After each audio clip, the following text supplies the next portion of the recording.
So the first thing he did is he invited a delegation of free African Americans to the White House. This is a classic good news, bad news story.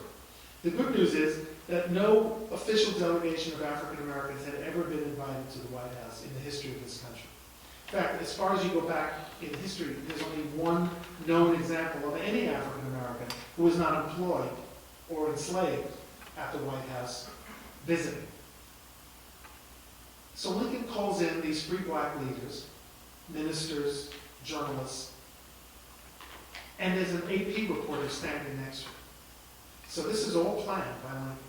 And he says to them, if it wasn't for you, we wouldn't have a civil war.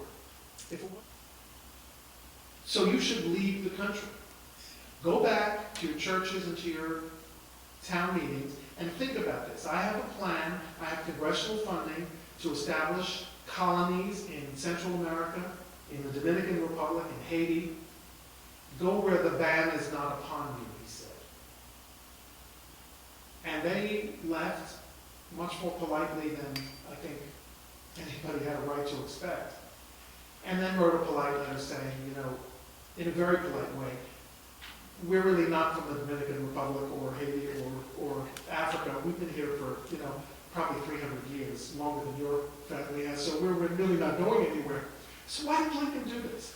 The truth is that he had been a member of the Colonization Society 20 years earlier, which was considered a liberal movement in the 1840s. But he had lost interest in it. He didn't even spend the congressional appropriation. Then why bother? Think of the AP reporter. He wants the word out that he is not in favor of an integrated society, that he is going to do something to protect northern laborers from their great, irrational, but generations-long fear that people of color are going to compete for jobs with them and drive them out of the job market. This has marked some of the saddest episodes of American history for over 100 years. Was it sensitive? No. Frederick Douglass was incensed. He wrote that Lincoln sounds like a slave catcher, not a president. That he blamed slaves for the war when he should blame slavery for the war. But Lincoln wanted word out there in advance, knowing that he was going to do the proclamation, which he didn't tell anybody. That emancipation did not mean that I wasn't thinking about relocating people, if they chose. It was always voluntary. Was it ever possible to move 4 million people to other places? We would have to have had 5,000 times the number of vessels that the United States had. I mean, it was a totally loopy idea, but he wanted it out there. Doesn't help his reputation.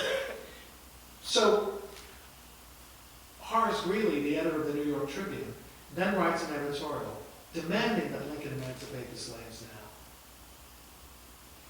I think Horace Greeley by then had found out that Lincoln wanted to do it and was going to do it. So he wanted to say, you are really slow in doing it, so that when he did it, Greeley could say, oh, see, I told him to do it. I get credit for it. Very complex. Well, Greeley writes this editorial, and Lincoln writes back a famous letter, probably the most famous letter to the editor in American history, in which he says, if I could save, my paramount object is to save the Union. If I could do it by freeing all of the slaves, I would do it. If I could do it by freeing none of the slaves, I would do it. If I could do it by freeing some and leaving others alone, which is essentially what he's going to do, I would do that. This does not change my personal opinion that I've held over my whole life, that all men everywhere should be free. And then to make sure that Greeley doesn't get his just, well, gets his just deserts, Lincoln doesn't even send a letter to Greeley. He has it published in another newspaper first, so Greeley gets scooped. Again, is he really that indifferent about slavery? Well, I think not, because he's already written the proclamation and is waiting.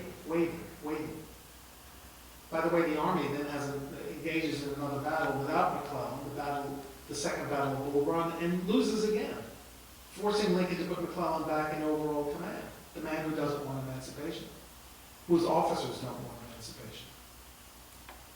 And so, Lincoln has put out this disinformation campaign, as we would call it today.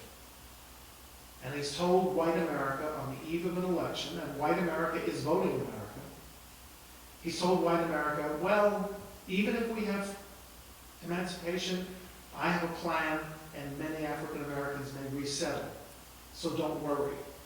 And he's had a plan saying, whatever I do, it's to save the Union. It has nothing to do with slavery and law. So on September 17th, finally, George B. McClellan engages Robert E. Lee again at the Battle of Antietam in Maryland. And there, sort of fights Lee to a draw, but enough of a draw so that the Union seems to have prevailed, and Lee helps matters by withdrawing his forces from Maryland and retreating back to Virginia. Much as Lincoln would have liked McClellan to pursue, it's beyond reason that McClellan will do anything aggressive. So Lincoln retreats too. He goes to his country home outside of Washington and begins rewriting furiously. 4 days later, he brings his cabinet together again. And it's very interesting, the difference between July 22nd and September 22nd in terms of the cabinet meetings. Lincoln doesn't say, I've written the proclamation again and I'd like you to consider it. He says, when General Lee invaded Maryland, I made a pact with my maker that if we prevailed, I would issue an act ending slavery. And that having happened, God has decided in favor of the slaves. In other words, don't tell me what you think, because it's between me and God. And that day, the proclamation that New York State owns was published in the newspapers around the world, giving the South 100 days' notice. I often wonder if Lincoln knew that it was exactly 100 days' notice to January 1st. He might have delayed it one day to get to 100 days. He was mathematically inclined, and he probably counted it down. But the press reaction was exactly as Lincoln feared. He was inciting a war.